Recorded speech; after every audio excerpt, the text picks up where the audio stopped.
खानापूर तालुक्यातील पहिले advanced route canal treatment व कृत्रिम दंतरोपण म्हणजेच डेंटल इम्प्लांट सेंटर आता विट्यात सुरू झाले. येथे ॲडव्हान्स्ड रूट कॅनॉल म्हणजेच रूट कॅनॉल ट्रीटमेंट ही पूर्वीच्या पद्धतीने 3, 4 किंवा 5 सेटिंगमध्ये केली जात होती. तीच ट्रीटमेंट लॅबेमोडसारख्या ॲडव्हान्स दुर्बिणीद्वारे केवळ एकाच सेटिंगमध्ये किंवा एकाच विजिटमध्ये पूर्ण होते. त्यामुळे कमी कालावधीत जर जास्त दातांची ट्रीटमेंट असेल तर 2 ते 3 सेटिंगमध्ये ब्रिज बसवण्यासारख्या ट्रीटमेंट देखील पूर्ण होतात. तसेच या हॉस्पिटलमध्ये स्वतंत्र कृत्रिम दंतरोपण म्हणजेच डेंटल इम्प्लांटसाठी ऑपरेशन थिएटर असणारे हे तालुक्यातील पहिलेच डेंटल हॉस्पिटल आहे. येथील सर्व ट्रीटमेंट हॉस्पिटलमधीलच तज्ज्ञ डॉक्टर्स पूर्ण करतात. डॉक्टर पृथ्वीराज देशमुख व डॉक्टर पूजा देशमुख हे रूट कॅनॉल व इम्प्लांटमधील अनुभवी व दातांमधील MDS म्हणजेच masters of dental surgery he degree प्राप्त असून सर्वच अत्याधुनिक ट्रीटमेंट ह्या एकाच छताखाली केल्या जातात. चला तर मग आपल्या दातांच्या कुठल्याही समस्यासाठी आजच भेट द्या. आमचा पत्ता डॉक्टर देशमुख सुपर स्पेशालिटी दातांचा दवाखाना व रूट कॅनॉल स्पेशालिटी सेंटर, दृष्टी हॉस्पिटल शेजारी, यशवंत नगर, विटा. नमस्कार, प्राईम न्यूजमध्ये आपल्या सर्वांचं स्वागत. आज 1 जुलै 2026चा दिवस. आज वाहनधारकांसाठी काहीसा दिलासा देणारा तर काहीसा दुःखदायक असा आज आलेला आहे.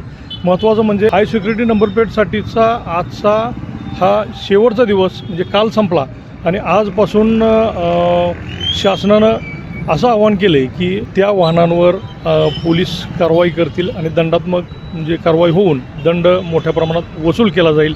आज बाजारात आपण बघतोय की साधारणतः 14,67,000 वाहनांची नोंद झाली होती.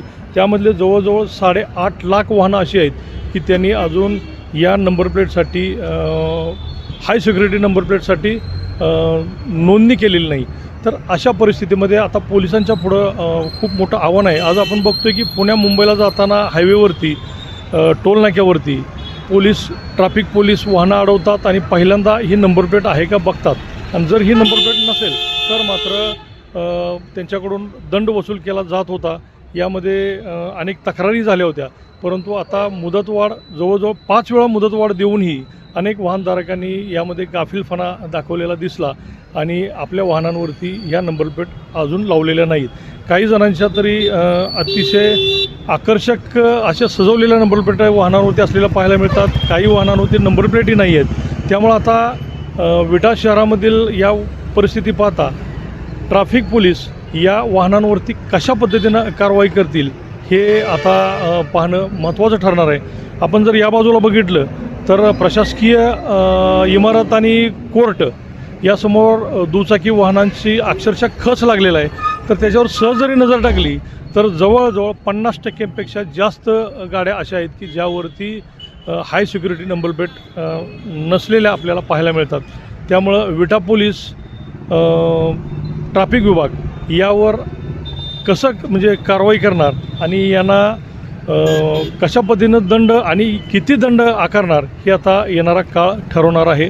आपण बघतोय की या हाय सिक्युरिटी नंबर प्लेटमुळे अनेक फायदे आहेत की ज्यामध्ये गुन्हेगारी असेल, त्यानंतर गाडी चोरीचं प्रमाण असेल, या बऱ्याच अडचणीच्या काळामध्ये या नंबर प्लेटच्या साहाय्यानं पोलिसांना खूप मोठी मदत होणार आहे. ती या गुन्हेगारापर्यंत किंवा एखादा अडचणीचा विषय असेल तर तो सोडवण्यासाठी.